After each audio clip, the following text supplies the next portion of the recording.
Care to Talk Season 2. I am Caroline, aka Care Bear, aka Care, and it is a delight to be on the couch with y'all one more time. I am here with a lovely, lovely guest, someone I had the pleasure of meeting a couple years ago, maybe even more than a couple of years. Maybe three, Three? Yeah. 3, 4? Yeah, something like that. She is the lovely Saunia Nelson. Saunia, thank you so much for being here today. Thank you for having me. I'm excited. How are you? How's life I'm today? good. The drive-in was good. Life Yeah. is calm right now. It's calm. So yeah, I'm Okay. excited. Okay. Take us back to when we met. I think it was probably, were you a vendor at No, I think the last time, most recently, I was a vendor, but the time we met, I was just participating, like Okay. just attending. Loved it, first of all. It by the way is the Bloom Bloom, conference. yes. Bloom That's how we connected. yeah, we connected I think Yes. year 3. Yes. I think yes. it was year 3. Yeah. Mhm. And yeah, I just felt like you're someone who we kind of like just knew each other already. It was just kind of like, hey, how you doing? Good. It felt But it like- didn't yeah. feel like you were like a stranger. It No, felt like I you knew were you. you were volunteering with them at Yes, the time? I was doing administration. And the administration, first of all, was so welcoming, so well done. And I remember I was there with my sister that time. Yes. And we were mad early every time because we wanted to be like, what's it like? We want to experience everything. Yeah. And that's, I think, because I was all constantly early every time. And we would see you and the rest of your Literally team. the first face. you Yeah, guys like, hi see. guys, good morning. And so, yeah, you guys were very welcoming. And then we just connected from there. Awesome. Plugging the Bloom conference is coming up in August 2025. So if y'all have Get your some tickets. time to hang out with the girlies, talk about some soul topics, get to know the Lord a little bit deeper. I Build think it's, community. build community. I made so many friends Oh and my connections. goodness. Example, Yeah. like, right? Go make some friends, Come right? on down. Yes. Come on down. Yeah. But yes, thank you so much for traveling and for being here today. I know we're going to have a wonderful conversation. So let's get into it. But before we get into the deep stuff, Yes. I did ask you to choose a mug, as I usually do with all of my guests. Which one did you choose and why? I chose this one simply because I like pink and shades of pink. And You're actually kind of matching it too. this was the closest. Yeah, I think Your pants and your shirt. I tend to be drawn towards pink and all things pink. Lovely. Or shades of pink, yeah. Lovely. I chose this green one. You guys might have seen it before. It's kind of a gloomy, rainy day today. It is. So I wanted to choose something that was kind of calm and chill. It reminds me of wrapping up in a blanket while watching movies on days like this. So Yeah. that's what I chose. And what are you drinking? I think water? You're drinking water. The bubbly. I switched. Oh, bubbly. Yeah. Okay. Bubbly. You guys fans of bubbly? I'm I'm not. a new fan. I'm not. But I have I have peppermint tea. Okay. Usual Very staple. calm. Morning, Very calm. night, Okay. and noon. Love that. Love that thing. Okay. I also love to dig into a random fact of the day. Yours is super, super simple. I think other guests, I've kind of scared them away with my fun fact. But with you, I think it's a very chill one. And I think it's fitting because you just said that you love the color pink. So my fun fact is that the tulip is the most popular flower in the whole wide world. Really? Yeah. Did you know that? No, I had no idea. I didn't know that. What's your favorite flower?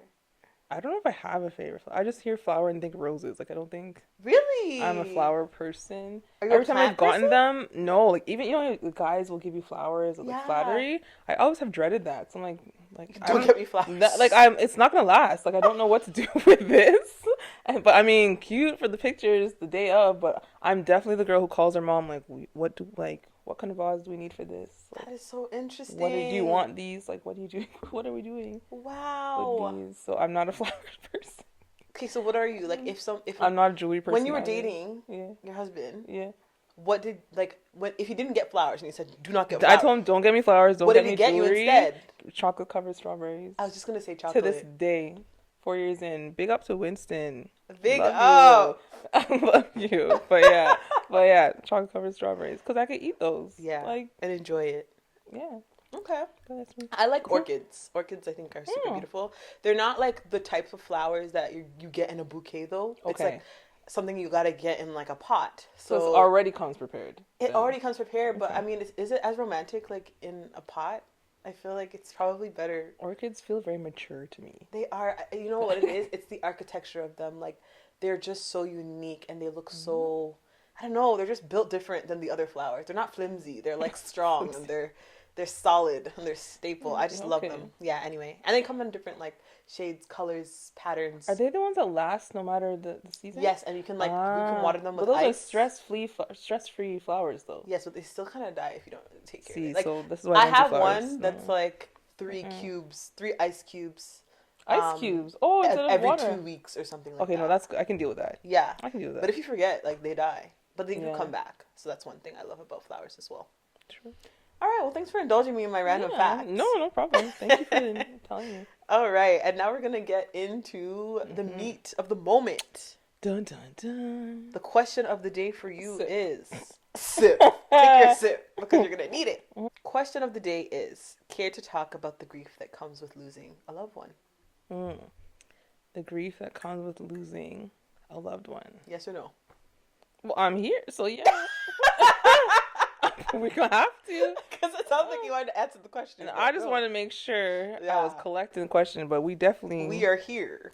I've already sipped the tea. We're on the beautiful couch. All right, we are good to go. Yes, I care to talk about it.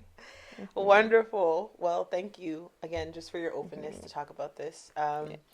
One question I usually love to start out with is, how did grief creep up on you? If that's how it crept up on you, or if there's another word that you'd have to describe. It's something that I talk about in my upcoming book.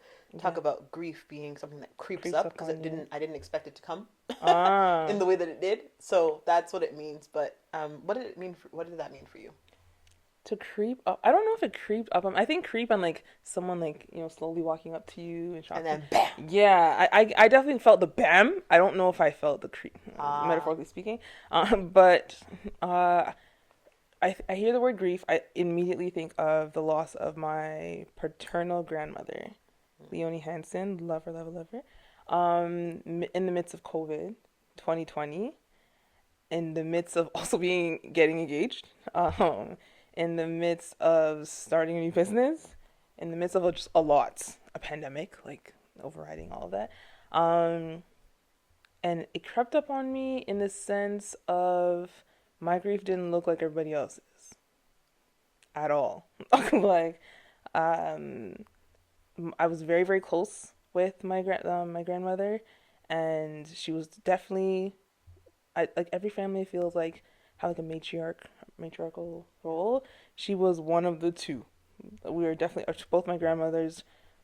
She died when she was 90. The other is currently 90 as well, so they lived. Long and so they're life. up there. Yeah. And so her passing, we definitely, as she got older, were thinking like, well, it may happen one day.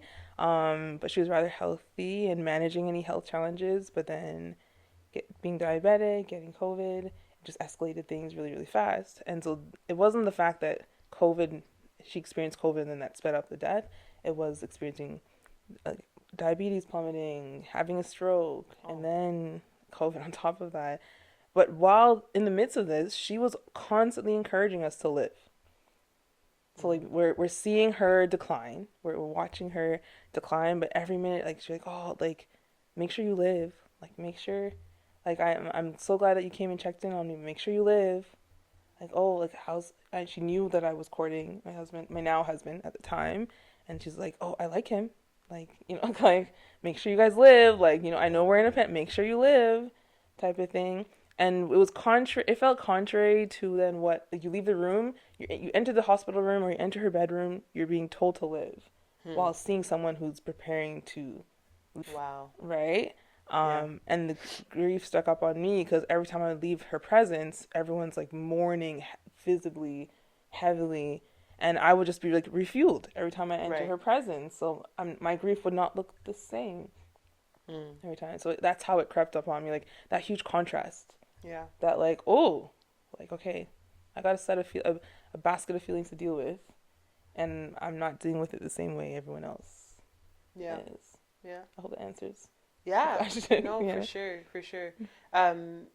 So it sounds like you had a very unique relationship with your grandmother. Y'all seem like you guys are super, super close. Yeah.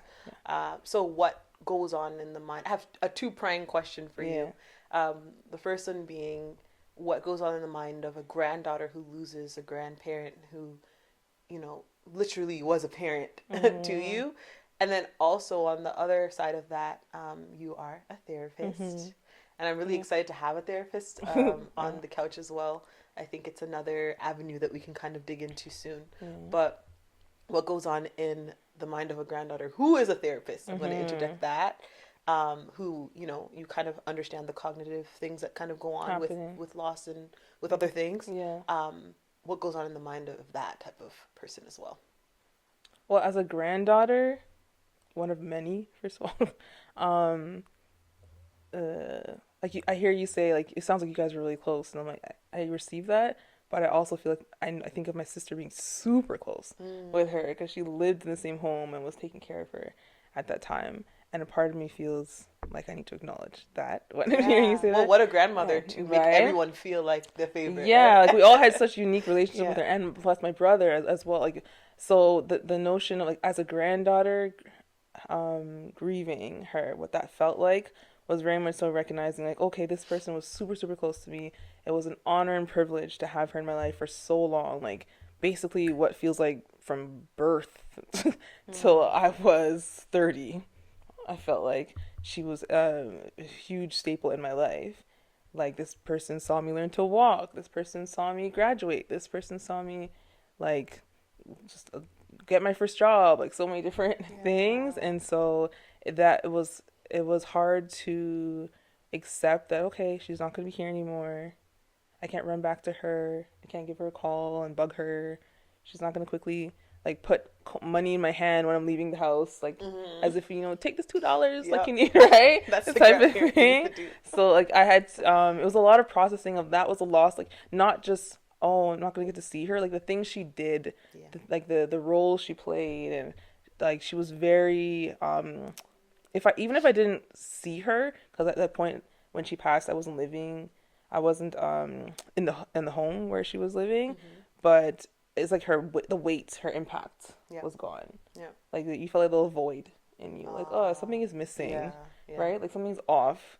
I would equate it back then. I often equated it to being like, I don't know what, you're trying to, like, midlife crisis, people call it, like, quarter life crisis. I don't know what's next, what to do. That void, I want to do something about, like, it felt like that heavy weight of a void was missing. Like, okay, what now? Kind of thing. As a granddaughter, that's what I felt like. Hold on, like, who's gonna fill that? Like, mom's here. I love her to death. Dad's here, love him. Sister, brother, my other grandma's here. But this, what happened? What do you mean she's not gonna be here? Like, what does that look like? What is life now? Like, that's weird. Like, my whole people were taught of the concept of family at a young age. The typical white fence. Mom, dad, kids, what type of thing. For me, it was never like that. It was like mom, dad, grandmas, both of them, and my siblings, aunts, uncles. Like, we have a big family, and even when one is gone, you feel the weight. So as a granddaughter, that's where my heart went. As a granddaughter who's now a therapist, I thought, ooh, what stage am I in? The typical 5 stages of grief, like, and they're not the only, but the main 5 stages, like, off the top of my head, anger, acceptance, denial, bargaining, and depression. And so I often found myself locating and assessing, like, where are you, Saunia? Like, are you in denial? Are you bargaining with God or yourself? Like, where are you? This is a question I'd often ask clients. So it's a question I found myself asking a lot, and it felt like an outer body experience, being able to ask yourself these questions, which I can't speak for any other therapist, but it's a place I find myself often. Whether it's going through, like, heartache or going through excitement, going through imposter syndrome, always feeling like I'm talking to myself in another chair, because like you are so informed while you're also going through a lived experience at the same time. So, like, being able to not remind myself, I don't need to over intellectualize this.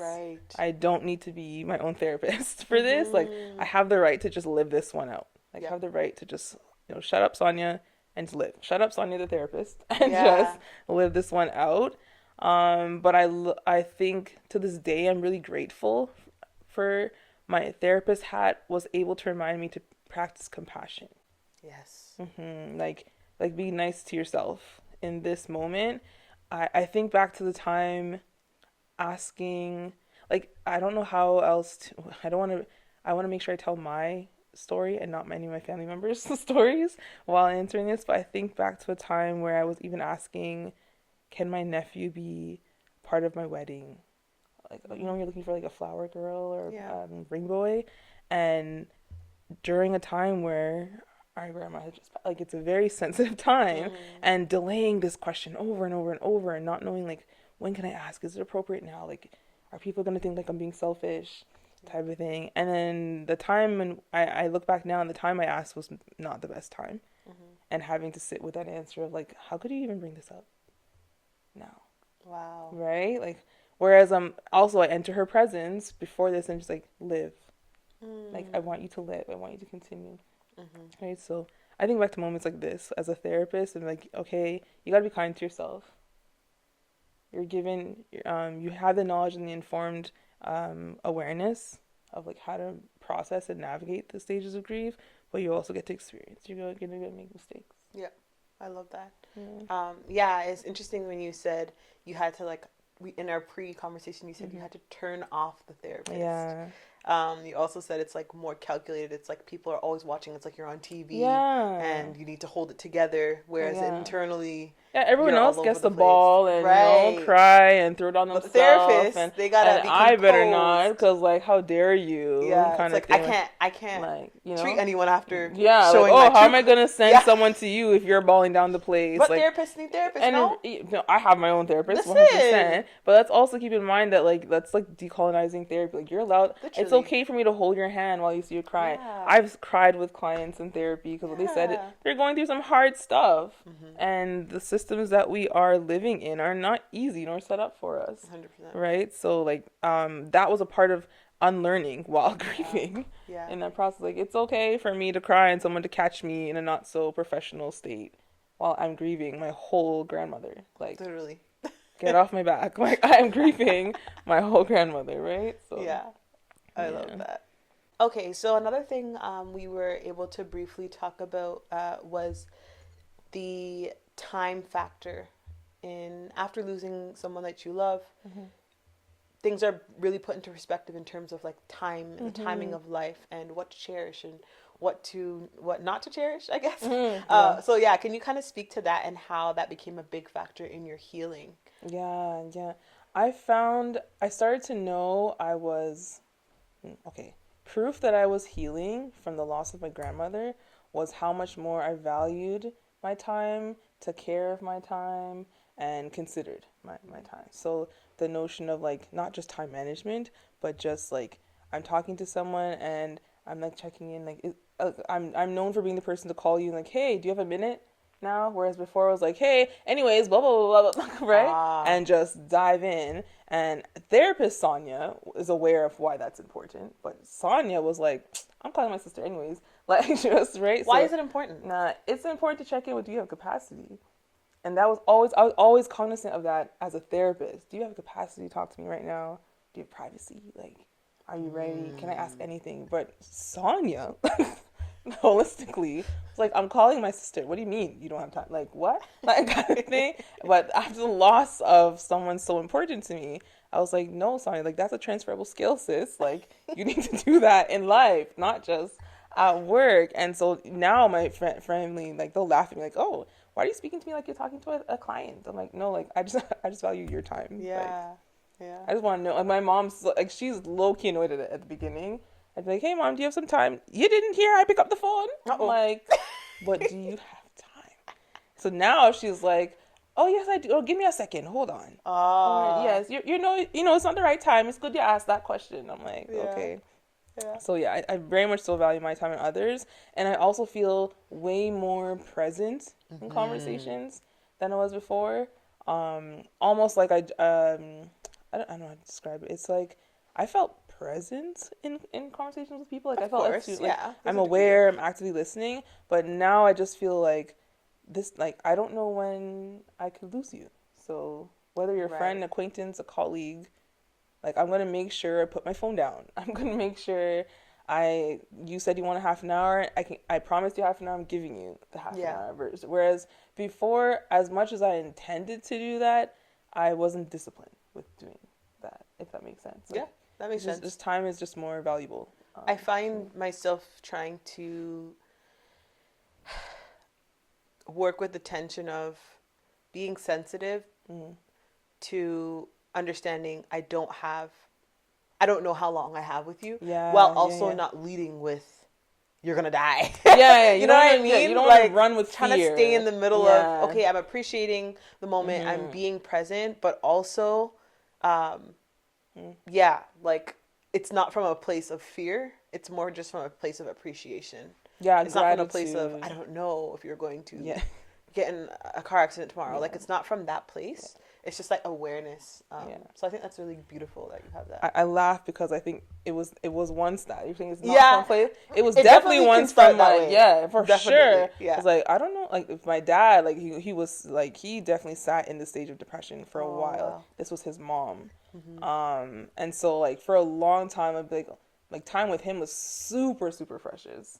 I'm already daddy's girl, so after the loss of that, I was like, "Oh, where are you? What are you doing?" Like after every break, like where are you going? And then it was out of fear of like, I don't know how much time I have with you. Like, and then now it's like, hold on, this whole following fear thing is not my portion. So like relax in that realm, but more so like just being grateful of like I have time with dad today. Cool, like I love that.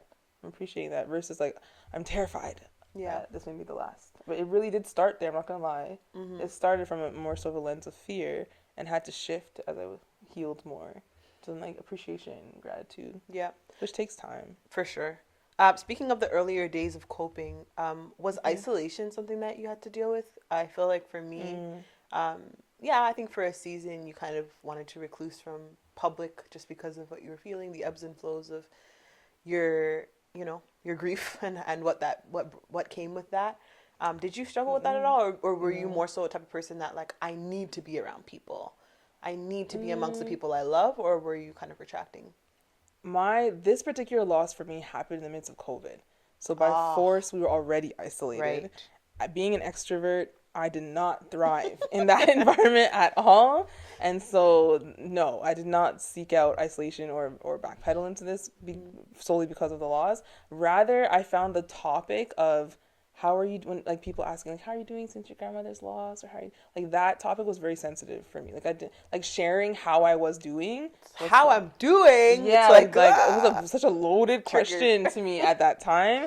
I valued those who genuinely asked and checked in. Was super grateful for them, but I would be very picky as to who I'm answering that answer with honestly, because I know that like if I answer it honestly to the right person, I could unravel and they will be okay with that, like in my support network, versus I answer that with someone in my social network and they're just like, like I've never seen this part of Saunia before, and so I would not, right? So it, again, like picky and choosy. I wasn't isolated, to answer your question directly, but I found myself very picky or sensitive and intentional about who I disclosed, like to the extent where I wasn't even sharing on social media about the loss until maybe after all of my other family members shared and was comfortable and public about it. I was intentional about not being the first one to be public about it, because I knew in my family's eyes I was the one that didn't grieve the way they grieved. Right. Like I was the one that was like, how come I didn't see you cry? Or how come I don't hear you bawling, right? Or you were that person. People were saying that to me. Oh, to you. Okay, I can relate to that. Yeah. Whereas I'm like, first of all, I like to cry by myself. Like, first of all, I don't need to answer you. Yeah, that too. Like, I'm known for putting people in the place for that, right? But so there's that, and then I would also cry by myself or in the space of people I trusted. So if you didn't see me cry, it's probably because I didn't trust you. No shade, no tea. But then the notion of I don't have to cry on cue when you cry. Like, exactly. We all grieve differently. And crying is not the only way to show that we're grieving either, right? I think that's like a cultural thing that we need to understand and learn. Yes, particularly Caribbean culture. My family's Jamaican. Yeah. And if you weren't cowballing, it's as if you did not feel any loss or pain. Whereas my father is not a cowballer at all. Yes, I'm saying cowballing. Forgive me if it sounds too Canadian for those who are Caribbean watching. I actually don't even know what that means. So That's my new. my late grandma always referred to that term as like the extravagant, extra Ah, crying, like gasp of air, can't breathe. I wouldn't do it now because your mics would probably be like, yeah. I get it. So I get yeah, it. extravagant, and no offense to anyone who who cries in that way, Yeah, but yeah, that was not my thing. yeah. It's not for everybody. But yeah, because I was not doing this, people are like, "Don't you miss her? What's going on?" Or "How are you still planning a wedding after this?" As if like, hold your breath and pause life until everyone is stopped, done grieving, and then you can go on with life. Not only was it against how I thought and think you should live life, the person who was passing, who did pass, distinctly told me not to do that. Wow. So not only is stubborn Saunia not in agreement with Yeah. this direction, but my beloved grandmother, who was quite outspoken and vocal, ensured that she told me time and time again to live. And so that was what I was left with. Yeah. My memory of her was to remember to live. And so no, I'm not going to grieve that this way. And on top of that, she was a believer in Jesus Christ. Yeah. I feel like if I could bring that in myself, being a believer in Jesus Christ, like the Bible tells us time and time again, we are not going to mourn and grieve the same way. Yeah. I anticipate seeing her again, right? Like the same way Jesus rose, she will rise again. Like, and so like if I truly believe that, if I'm living by that, then why am I going to grieve in the way that some individuals want me to grieve? And yes, this is a complex concept to understand if you don't believe, and so I get that. But to those of us who do, those are the ones that were confusing to me. Like Yeah. you say you believe this, but yeah, you're asking me to mourn as In if a I don't hopeless believe way. this. Yeah. Yeah, right? Like Yeah. some of my church family being like, "How come you're not like I don't see you look sad even one day." I'm like, first of all, That is so like traumatizing. that's so complicated, and don't let me tell you about yourself Yeah. in that notion. But no, I'm not going to look like the poster girl for mourning. But yet, while being defensive and having to You know discuss what? that. I think a part of it, this is just my thoughts. Mm-hmm. Don't crucify me. But I feel like maybe people respond to that, us not responding in the way that they expect us to, like cowballing, as you say. Yeah. Maybe they respond that way because they're uncomfortable because they don't know how to comfort us when we're not cowballing. Yeah, yeah. No, I So agree. it's like I agree. they feel now uncomfortable. They feel like, I don't know what to do. Yeah. And you know, like humans, when we don't know, when we don't have a black or white, when we don't know what to do, we scramble. We're uncomfortable with that. Yeah. So I'm wondering if it's kind of like projection. No, like, 100%. There were know? individuals who admitted this as time passed. Yeah. Like, I did not know how to support you. And I'm like, you could have just asked. Yeah, like you're gonna Right? make me cry so that you can comfort me. Like, right. Like I didn't know how to support you, and you already are so strong and independent individual, but you came off as even more so strong and it was off putting. I get it. It was a thing for you that you tried to put onto me in what was a very vulnerable moment. But I get it. But then there's also individuals who said as time passed, like they knew how close I was to her, and so to see me not crumble and break was hard for them to understand. Right. And that disposition I understand too. But again, I just remind our community, my clients all the time, grief looks different on everyone. Yeah. Like I have clients who grieve and they're starting the session crying, ending the session crying. And then there's some who's grieving, we're busting big laughs the whole session, like, right? And so like everyone grieves differently. That's right. That's right. Yeah. Can you kind of did touch on it a little bit, but we're talking about losing your grandmother during the time of COVID. She did have COVID, and I'm sure that's kind of like a part of For the sure reason escalated. why. Yeah, her sickness escalated. So like, can you kind of briefly walk us through what that looked like? Like, what did the funeral look like? Was it smaller than normal? Like, were you able to? Did you feel like losing your grandmother throughout COVID kind of hindered the process of grieving a little bit because of its restrictions? How did that like funeral process and all that go for you? It was so limited. Like I think we were only allowed 10 to 12 people. 10 to 12 Yeah, people. like which is wild. Even to this day, every time her birthday comes up or the date of her loss in November comes up, like or passing comes up, we think back to like the program. We look at our photos. We're like, wow, like there was a handful of people in the room. To me, that is wild because our family is so large. And I know there's so many people in whose lives she's impacted, who to this day talk about wishing they could have been there. Yeah. there were people who watching on Zoom who were like broken because they could not be in the room with the Yeah. body in the casket. And so it limited how her community could grieve, not just us, like me, our family, because they felt like so distant by force. They could not be there. I don't think it limited like grieving. Like you still were able to go through it. Yeah. It just limited community, and that Mhm. was hard. That was very, very hard. Like to not have. I remember some of our church members who knew we were only allowed to have 10 or 12 people there. Distraught. Yeah, so sad, but something that was really touching to this day. I remember one deacon, he stayed outside in his car. He drove all the way from Brandon to Toronto, stayed outside in his car, and just sat there watching on the Zoom. And then when we were coming outside to, to bring her body to the grave site, he asked, "Can I just drive along with you guys? I just want to be there for your dad and for your Oh, family." that's so He sweet. knew, he's like, "I know I can't be in the rooms. I know we have to keep safe distance." And he's like, and thankfully he was there because someone who was supposed to help to be a pallbearer was not well emotionally Mm. and just could not go through. Like it was a very, very hard day for that person, self-explanatory. And so we just asked, "Can you now be Wow, the look at pallbearer?" that. And he was like, "I will be anything your family needs. Right now, I just came and sat outside." He was there early. He stayed late, like, and That's he was so outside nice. the building the entire time with a mask on, just like, "I just want to be here to help." And I was like, Mm. "Oh, you were godsend," because we not only do we need extra hands, but just to know that you intentionally wanted to be there really warms my, like, every time I see him, I remember this. I don't think he even knows that Mhm. that meant so much to us, but yeah. So community did their best to show up in Yeah. ways, online, sending messages, but it was hard during that time. My heart goes out to anyone else who I know there's numerous people who lost people during that time, and having to do funerals or any community family type ceremonies during that time with such limitations. It was hard.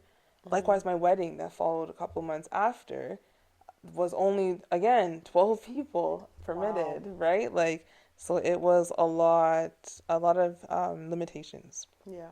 Mm-hmm. Ooh.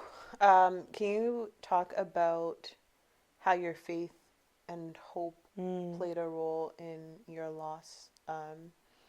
You already mentioned like we do not grieve Mm-hmm. as those who don't have hope.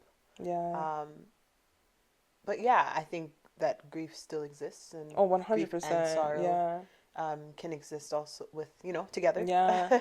Um, hmm. uh, One thing I'll mention yes. before you go is you did mention the aspect of peace, and I highly resonate with that because Yeah. I think that was like one thing like God really made very clear to me, Yeah. His peace and like what that means in a believer's life period, whether or not you've Yeah. lost. Yeah. I learned a lot about peace. So if you wanted to touch on that too, I think that's a huge part in like the hope and loss that we can kind of Mm-hmm. rap about. Um, what did it do for my faith was the original question? The How first did you find part hope was basically hope. amidst the loss, and how did you Um, keep it? I guess because you already had it, but like, yeah. yeah. As time passed, I felt like I gained peace. That was for one. Hope was gained when my community, family, and friends started to accept that everyone grieves differently. When I started to hear the change in people's tone, change in people's conversation towards me, like that, okay, hope was almost restored. And then I found myself mm, the first year after she passed, her birthday was sad for me. Mm, The the as well as obviously the day yeah. that she passed, come the anniversary of it was sad for me. But I found as time passed, her birthday and the day that she passed would bring joy, um, in the sense of like remembering her and being like Mm, grateful to have known her and like, oh, today would have been Mama's birthday, like that's awesome. What would she have wanted today, kind of yeah. thing. Yeah. What would she have wanted to do? She'd probably, I'd probably call her and she'd be either reading the Bible or watching some sort of service, talking to my sister, laughing about something on the phone with people. And it would like, as time passed, those memories I found joy and hope in, Mm, and my faith would rise yeah. in those joyful memories. Peace, peace came slower. Like, it didn't come as fast as the hope and the joy. The peace Interesting. came over to, I want to say it's been 4 years. No, we're in 2025. So it's been 5 years now. And yeah, the peace came, the peace came slower. The peace was evident by no more knee-jerk reaction, I want to say, when her name comes up. Or got it. Right? Yes. Like, no more like, ugh. Like, right. Like, or like seeing a picture, like, what's it, Google always reminds you, or Facebook memories, 5 years ago, and oh man, I used to dread those that. Ones hurt. Those ones hurt. I used to dread that the first year when it came up. I was like, why would you remind me of this? But then now when it comes up, I'm like, oh, this is so funny, or she was so adorable. So yeah, peace came a lot slower, but it came, as the word said, and that has always been like a staple in my faith. Like, it's truth. There will be peace. Yeah, and it truly does surpass understanding. Like, 100%. I don't know how I've been held together through this loss. I don't know how, but like literally, the peace kept me. Yeah, the peace of really God does kept me. And it's heavy. It's it's heavy. It's not a piece of like, oh, work's done. It's not that type of piece. Because or it's not the like weight is still there. Yeah, but the piece is there too. Yeah, it's evident and it's heavy. It's like a sit down, you're okay. Yeah, like kind of thing. Yeah, like, is that period? Exactly. Like that. It's like a weighted. It's like a weighted blanket. And you can't move, but it's like soothing at the same time. It's like you don't feel restricted by it. But it's weighing you down and it's doing what it needs to do. That's it. I love that. Yeah, and it's not like it's been tested, it's been tried, right, and that's hence its peace. I love that. Love that. Mm-hmm. So we're gonna kind of like switch gears into. So you're a therapist. We already know this. But I hide this at social events, but yeah. What? I hide that at social events. People are like, that you're a therapist? So what do you do? Oh, I hide it. Why? Like, even at Bloom. I did not tell nobody. It was Jessica. Big up, shout out to Jessica. Shout out to Jessica. She was the one who was like, oh, my friend Saunia, who's also a therapist. I'm like, boy, like really? Like, kind of thing. Like, so I definitely hide it, but yeah. So you're a therapist. Yes, you are. Mm-hmm. Could you just shout out the name of your... Refining Therapy Services. There we go. There are like 7 of us. Amazing team. Love us. I know some of them. Mm-hmm. They're amazing. 7 therapists, and we have a great operations manager, Devine. Big up to her. Big up Devine. Hire her. No, she's probably full. Don't hire her. We need her. Sorry, don't. She's good. She's very good. She's doing good. And then there's an awesome brand strategist, social media manager, Julian. She's good too. Stop calling her. You guys, stop calling her. She's good. We need her. But yeah. Love it. Yeah. Love it. So when we were talking, you said that it was around the time that you were grieving your grandmother that you started somehow receiving clients for grief, for grief services. Mm-hmm. Tell me about that. Like, how? Number one, or did it just happen? Like, you didn't advertise for that. It just kind of happened. So it was a flood. Like, what's that about? It was interesting. Hindsight, I was like, this makes a lot of sense. But that in the time, I'm like, this doesn't make no sense. Like, God, like, what is going on here? Like, first of all, who signed me up? Right. Who put my name somewhere? Because I'm like, we have an awesome team now, but back then it was just me. Yeah. Right. And so, like, on Psychology Today or in some clinics, you see my cards or whatnot. And so it was very interesting that suddenly people were reaching out around that time. I can distinctly remember between the months of May to December 2021, I got, that's when I had launched RTS, Refining Therapy Services, while recovering and grieving from the loss of my grandmother. And there were people reaching out suddenly about like the loss of a loved one for them. Mind you, we're in COVID, so a lot of people are losing individuals, right? So that context I understood. Makes sense. Yes, but I'm like, wow, but how are you still finding me? Like, I know there's people who specialize in this, but they're still, and I would be very clear, legally you must, obviously, but I'd be very clear, this is not my specialty. Of course, I've supported families and children and youth with this before, but it's just ironic to me that around that time, there was what felt like a flood of people experiencing this, and very different types of loss. Which was now in hindsight a reminder, everyone grieves differently. There's so many different types 100%. of grief. Like, it's not just someone dying that people grieve. Like, people grieve having to move, and like immigration. People grieve like that, like losing their home in floods or in fires. Like, people grieve their pet dying. People grieve breakups or divorce, the life they thought I was going to have. Like, people grieve losing their job and then becoming homeless, the life I thought I was going to maintain. There's so many different types of grief. And so the very same thing I was preaching to my family, friends, and community almost a year before, I was now having to validate and support with clients. Like, clients would start, I know this may sound weird, but I just feel like I'm grieving. And I'm like, okay, well, why is that weird? Grief is a thing. Like, we experience it. But nobody died. Again, why is that weird? Like, nobody has to die for you to be experiencing grief. Like, that's so true. I've lived alone for the past 10 years, and my dog died. No, like, an entity just died that you were attached to. You're grieving. Like, that's okay. Like, you can name it. Say it with your whole chest. Like, I'm very big on being authentic. And your whole self. And that's a big part of that's a big part of you grieving, like doing it as your authentic self. Or else if I'm grieving while pretending to be someone else, I carry that grief and sorrow for way longer than I need to. Right? I get stuck in that denial stage for a long time if I'm not being my authentic self. Yeah. So how did you approach your clients now differently, those who were grieving differently from those who came in for other reasons? Okay. Well, for one, after losing my beloved grandmother, I really felt like I had no problem crying with the clients.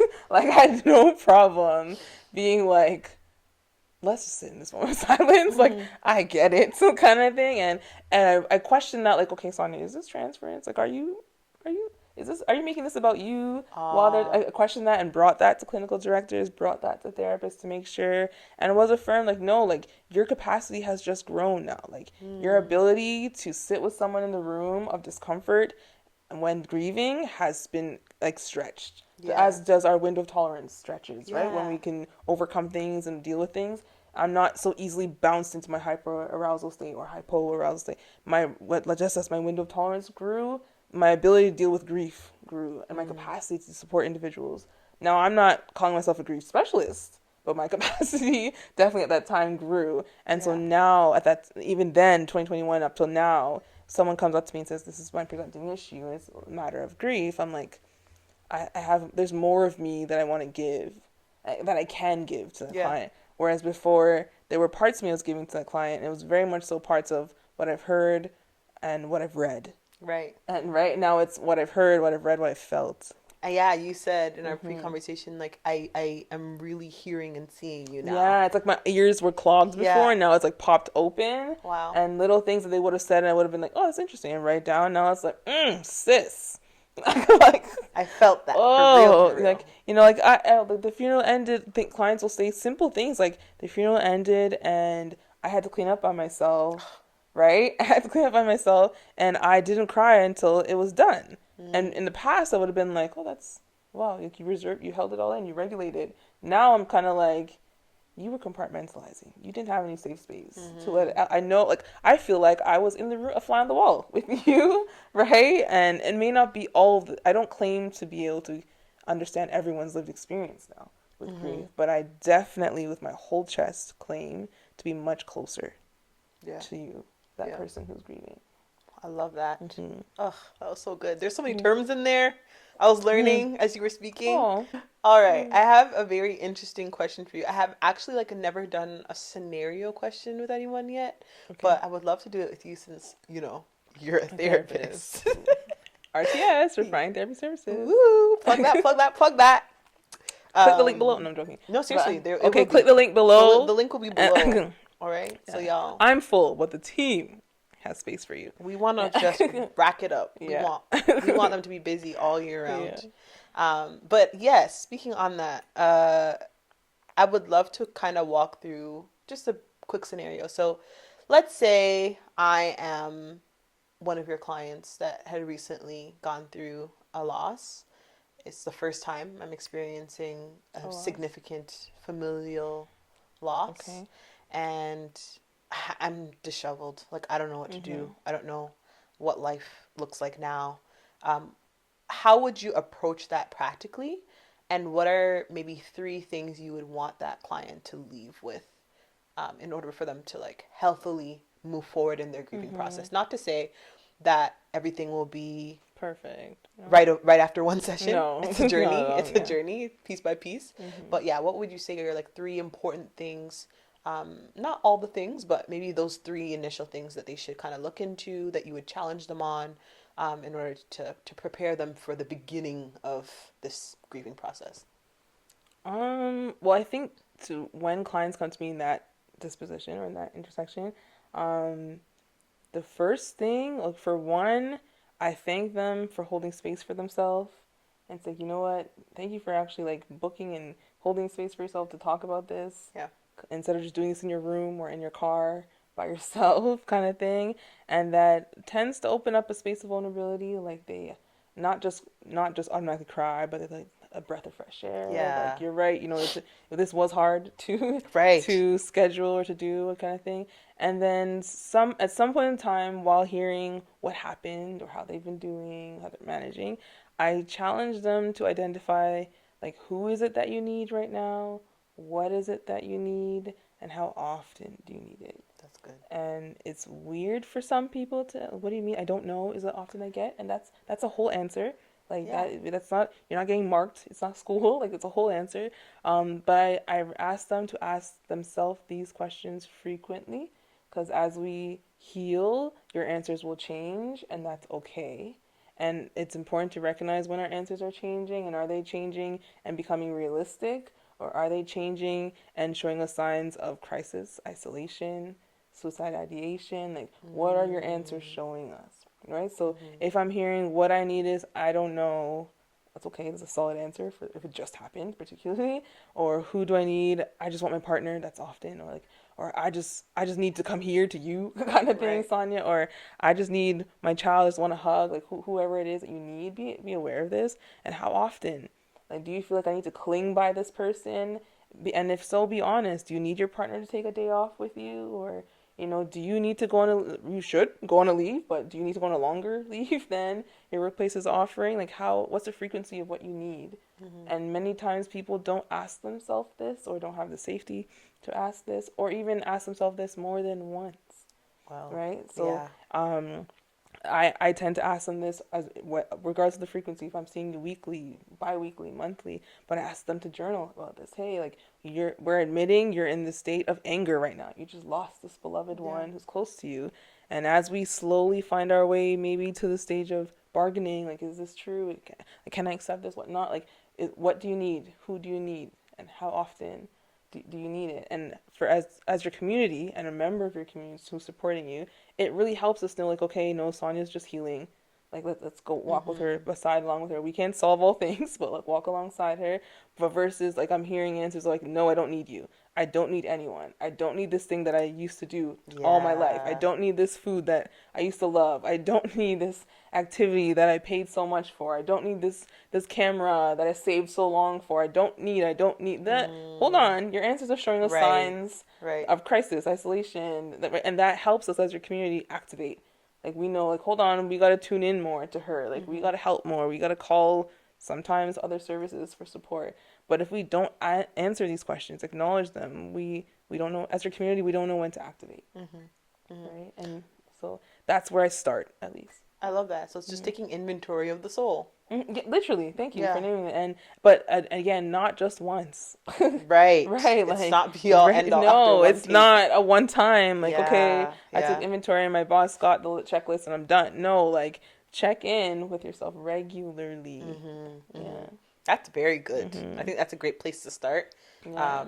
If there's anyone watching who doesn't know where to start, or you haven't done grief counseling or counseling of any kind, I can relate to that. I hadn't done counseling. I was staying with another guest for like till 12 years after I lost my mom, which is not uncommon. People don't crazy do it right long. away. I didn't realize how important, because when now you taste and see the counseling, you're like, why not? oh wow, yeah, okay, Wow. I This once is very supported helpful. someone 20 years after their experience of 20 loss. years.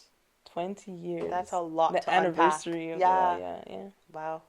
Yeah. So no, thank you for sharing that. I think that's super helpful, and it's at least I hope that it encourages Yeah. our community, whoever might be afraid of seeking counsel or hesitant. exactly Yes, that it is something that will really help. It can. And if it's not in the context of therapy or individual one-on-one, consider group therapy, right? Consider attending just a workshop Yeah. just to gain like language Yeah. to put towards what you are experiencing or feeling. Yep. That is powerful. If like someone saying a word that relates to resonates to how you are feeling, there's a Yes. bit of relief we experience. Yeah. And that can help you communicate with anyone else in your community when needed, right?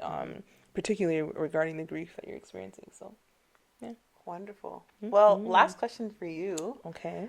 What's one thing that you wish to tell anyone, whether they are a grandchild, a child, a therapist, who's walked through grief?